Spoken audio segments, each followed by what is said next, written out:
Welcome to the Rotary Time Show, a public service program presented by Rotary District 7610. Funding for the program is made possible by the generosity of Rotary District 7610, Virginia. On our programs, we talk with Rotarians and community leaders and discuss how Rotary International builds partnerships to support local, national, and world communities. I am your host, Rotarian Dr. Deborah Jackson from the Rotary Club of McLean, Virginia.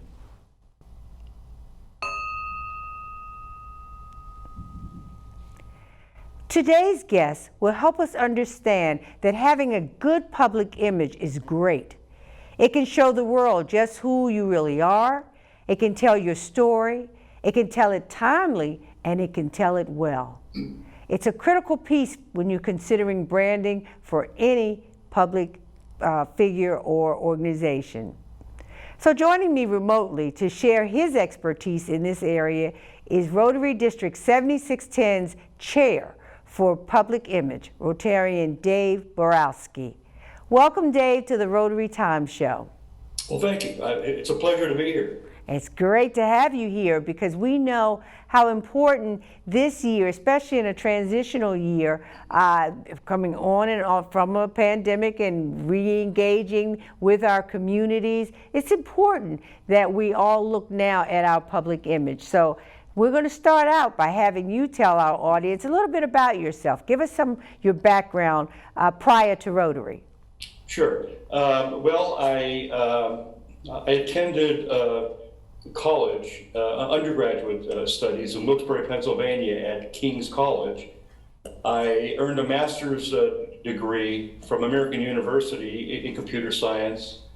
And I've been working, I've worked for the federal government for about 35 years. I started off as a software engineer. I was a data communications person, and I was a web designer. I retired from the government about 10 years ago. And after retiring, I decided I didn't want to sit at home, so I got a job as a reporter for a local newspaper. And I retired from that job about 2 years ago. Okay, wow. All of those things tell us where your expertise comes from related to public image. So thank you for being here today to share that. Now tell us about Rotary. How did you get involved in Rotary? A little bit about your Rotary journey, and then how you got involved at the district level. Sure. Well, after I retired from the government, my first retirement, I had a flexible schedule being a staff writer. So I was able to join a golf league, and I did in Fairfax County. And two of the people that I was partnered with were Rotarians. One was Ben Hester, the other was Joe Lugwire from the Rotary Club of Bailey's Crossroads. And they asked me if I wanted to attend a breakfast, and they said they'd pay for it, so I was in. So I joined. I really liked the service aspect, and was giving me it was allowing me to, quote, give back. And I really found it very, very rewarding. So I continued, and I served in various positions in the Rotary Club of Bailey's Crossroads. I was a director, and for the past 7 years I was the PI person. Now 7 years is a long time for anybody to be in any position in Rotary. So last year was my final year, and I moved from that job to the PI for the district. Now I started off several years ago, maybe 7 years ago. Dave Mercer, also in my club, was the photographer for the district, and he needed some help, and he asked me. So Dave and I started taking photos at various district events, like the conferences and award ceremonies. So it was a nice way to also get involved at a higher level, at the district level. And so it was a good deal for me. I really enjoyed it. And I think Dave did too, because it took some of the pressure off of him. Yeah. Well, Dave and Dave, I think that's what I Dave and met Dave, you yes. taking pictures in your Yeah. photography at district conferences. So you're absolutely right. Well, we thank you, because those are some great Sure. photos that we've seen down through the years. So now you are the public image chair. What do you see in that role? Well, I see my job as helping clubs to tell their Rotary story. You know, we do a lot of, our clubs and our Rotarians do a lot of neat stuff. We help a lot of people, but for years, we've always kept it to ourselves, basically. And because we thought that talking about what we did, our successes, was boasting. And I think people just, that they did it and they kept it quiet. And I think my job is to make it easier for clubs to talk about what they did, because it's important to get that out there, because that can, in fact, lead to more members when they see the kinds of positive things that we're doing. And so I just think it's me helping them, and I do that in a variety of ways, or I can do that in a variety of ways. We give them tools to use to be able to do these kind of things. We hopefully can train them in using these tools. Right. Yes. Yeah. Well, we all know Rotarians are humble. They don't brag about what they're doing. Humble. They're very humble, but they are the go-to in a community. So getting that message out is important, so the people in the communities know that there is a place, or there is an organization or a club that they can turn to. So I'm with you on that. So what are some of your plans for the year? Well, we're planning, and I have a team that helps me. We're planning to do several things. We have sent out a survey of public information needs to club, to people, to Rotarians, asking them, what can we do for you? Can we give more training? Can we come to your club and help you out? That's kind of what we're trying to do. We also made the newsletter publishing and distribution, I believe, more easier to do. And I think we have a better product this year as a newsletter to kind of help again get the word out about what we do. Yeah, well, that's probably important to survey the clubs, just to kind of begin the process of helping them to be more aware, because surveys themselves generally help us become more aware of what the offerings are. So I'm sure clubs have looked forward to giving you feedback on that. You talk about a committee. Who's on your committee? Are they Rotarians? Are they media folk? Who's on this committee? Well, they are Rotarians. Okay. I have 3 people who assist me. Diane Hill, who's well known in the district for her skills in social media and graphic arts. And I also have Earl Bowman, who is the editor-in-chief of the newsletter, and we also have Sue Clem, who is an editor also. She's kind of like a managing editor. Gotcha. We send what I do in the newsletter thing is basically I ask people to send stuff in, and Earl and Sue do all the fancy stuff. They edit copy, they edit graphics, they add graphics. So it's a big job. Why is the newsletter important for not just for the district, but for clubs? Should clubs be considering starting a newsletter as well? Well, absolutely. I think they should, and it's important. Well, it's one of many tools that we can use to talk about what we do. Now, of course, a newsletter is an internal thing. Like a club newsletter is information to share information with members. And we also have a district newsletter which shares successes, upcoming events with fellow Rotarians throughout the district. So I think it's important, but again, it's only one of many kinds of ways to tell your story. And it's a way that we use for internal purposes, basically.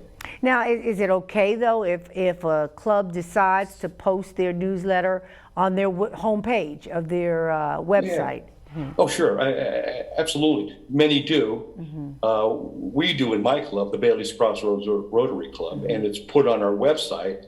So users coming in, Facebook people can see what we do. So it is a way to talk to potential members and donors.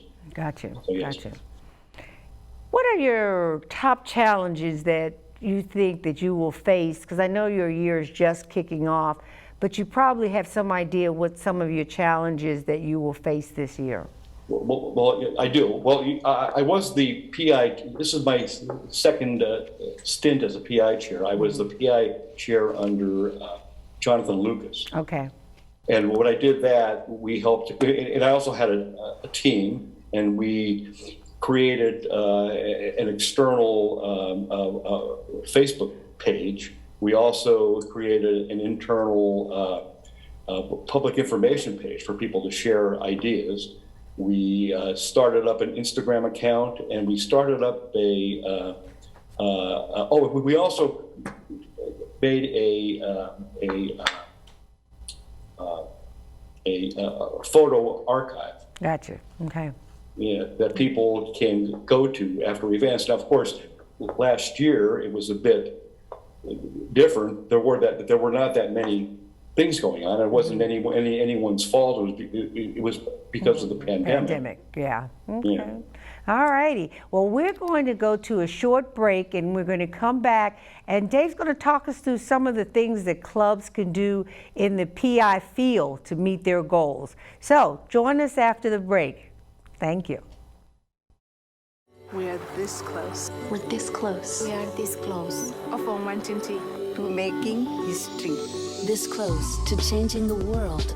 We are this close. This close. This close to making sure no child suffers a crippling disease. Ever again. This close. We are this close to ending polio. Ending polio. All we need is you. This close. If we don't act now, we may lose this chance forever. Help Rotary make history at endpolionow.org. Welcome back to the Rotary Times. We're here talking with Rotarian Dave Borowski, District 7610's Public Image Chair. Dave is sharing ways that clubs and organizations can build a great public image which will support their work in the local communities. So Dave, we left on the topic of newsletters and the importance of a newsletter.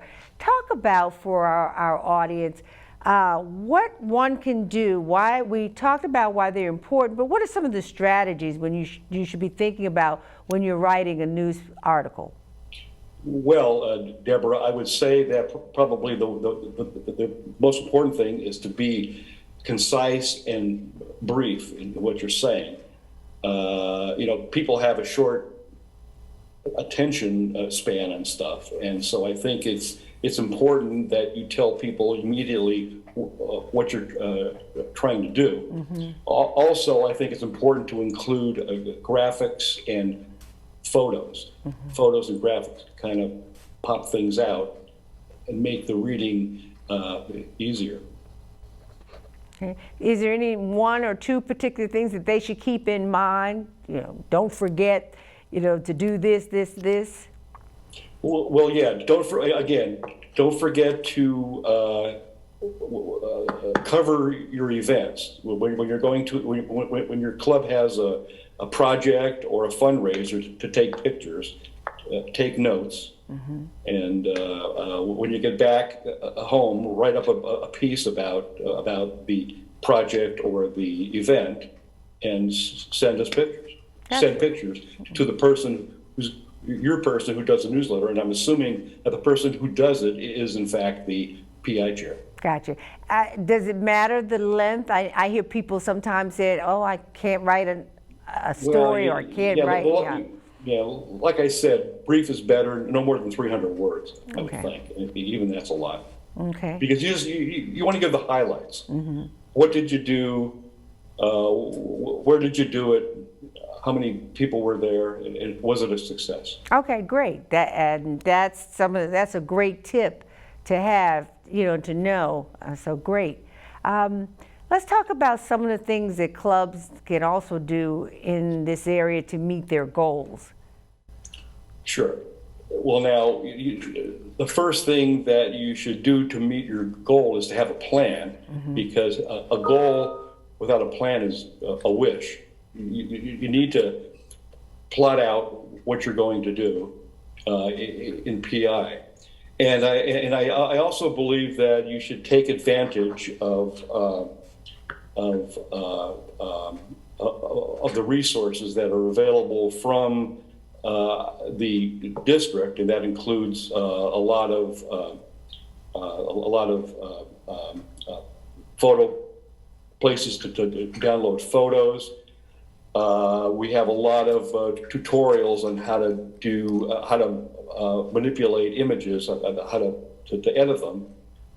And I also think it's important to use the resources from our Zone 33. The Zone 33 PI team is very good. They have a lot of information out there, and they're a lot of help. And then, of course, the big thing is the Rotary International website, their brand center. They have a lot of stock images that you can use, a lot of videos. It's important to use videos on your social media. They have tools that you can use. You can make a brochure for your club, like I did for our club a couple of years ago. It's a brochure that you can hand out at events to kind of get people interested in what you're doing.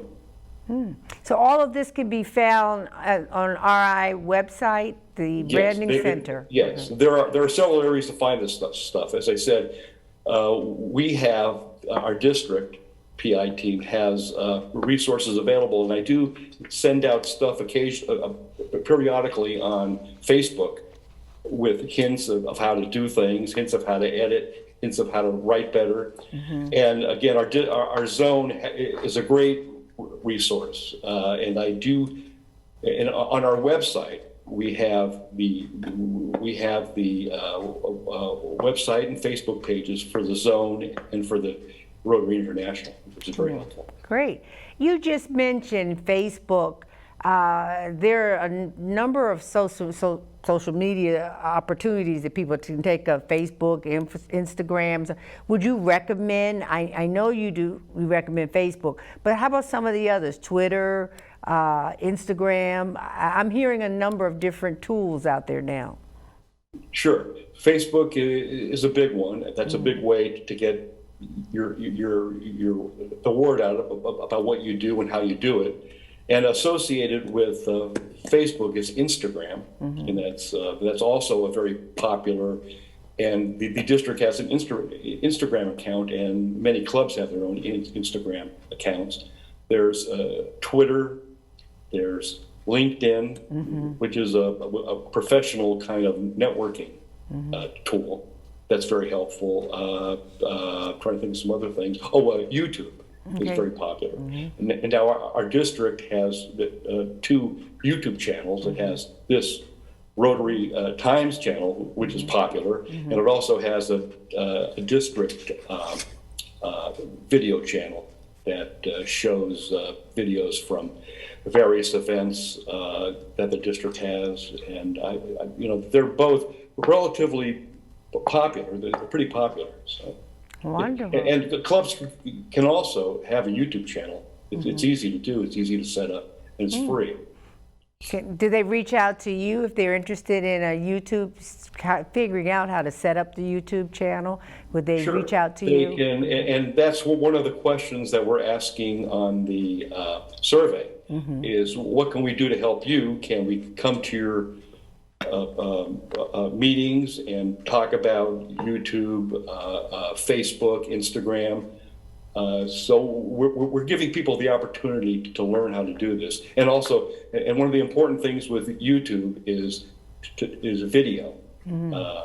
How to edit videos, how to manipulate videos, how to add information on the front and the back. So I think video is going to be the up and coming thing for our district, I believe. That's wonderful. That's great information. I know you have come to the McLean, an event that the McLean Club hosted, and helped us to learn some new tools about capturing photos and putting them in galleys and just creating those links to send them out to folk. That was huge. So thank you, for that. Well, you're welcome. But and so we can come out. It won't be. It could be me or somebody else can come out. And there are also a variety of online tutorials on how to do this kind of thing. So I think there's help available either from us. We can Zoom to clubs. There are also canned material that can assist you in doing YouTube, managing a Facebook page and a Twitter page and Instagram account. Perfect. Talk about a successful public image campaign that a club could engage if they were thinking about what it should look like. Well, I've been thinking, that's an interesting question. What I would do is, of course, you have to plan everything out. You have to plot what you're trying to do. What are you trying to achieve? Are you trying to are you trying to attract members, increase donations, maybe advertise an event? So everything begins with a plan and a budget, probably too. You kind of need to possibly. Most things can be done for free, but some things you really want to add a little oomph to, and that would be things like advertising on Facebook, which I do for our club, or I've done in the past for our club. As you know, we raffle off a Mustang, and we've placed ads on Facebook to increase interest in the Mustang. We also do ads in magazines and other places too. But so you need a plan. I guess I could boil it down to that. Okay, and it doesn't have to be, I guess, a long, elaborate plan, but it's a way to increase, if you're thinking about membership, how does one get that word out into the community about you and what you're trying to accomplish in getting those folk into your building? Right, and I think there's a connection between membership and public image. I think those two entities in a club should act together to kind of help boost membership interest, and that would be advertising on Facebook or other media to get interest generated. Gotcha. So is there a cost to advertise on LinkedIn? Is that free? There's a cost to nothing is free in advertising. Okay. Really, reality. Facebook is reasonable. Facebook, there's you can boost your posts. And I'm trying to think of an example. Last year for our club, I spent $100 on a Facebook ad for our Mustang, and that generated like $1,000 worth of ticket purchases. Gotcha. So it does work. And there are other places to advertise too. There's things like Patch, which is a local, which is a nationwide media outlet where you post articles. Not everything needs to be posted on or advertised in newspapers, radio. The media has changed over the years. So there's a lot of different media outlets and ways to get the word out and ways to generate interest. Wow. Okay. Think about, you just mentioned the media as a resource. How does one generate, or is that even important to make sure that you just have that relationship? Well, it's important. A relationship with media, is important, and you can do that, and your club can do that. There's a couple of ways that can happen. You can, in fact, invite a reporter to come to your club meeting and talk about an event. An event, or just talk to your club about what they do and how they do it. And then, if from that point on, you can develop a relationship. You can send that person or persons. You can send them information, press releases, and we have press releases. An example of a press release on our website. Now, you're not going to get the Washington Post to come out a lot of times to do stuff, but there are small avenues. Newspapers. There's other ways to advertise. Okay, well, thank you, Dave. We really do appreciate your expertise. And actually, I'm happy that you're leading the district in this effort because there are opportunities for us to grow as a district in terms of membership and visibility just with your leadership. So thank you for that. And thank you for being here today. Thank you very much, Debbie. Funding for this program is made possible by the generosity of Rotary District 7610, Virginia. For the Rotary Times program, I'm your host, Rotarian Dr. Deborah Jackson from the Rotary Club of McLean, Virginia. You're welcome to join us at a Rotary Club in your area for either breakfast, lunch, or dinner. You can find a club near you by looking us up on the internet. Many clubs are hosting meetings virtually or in some hybrid format. You only need to look us up for details. Remember, our time is your time, and it is time well spent. Please join us for our next program as we continue to celebrate Rotary's 116 years of service above self.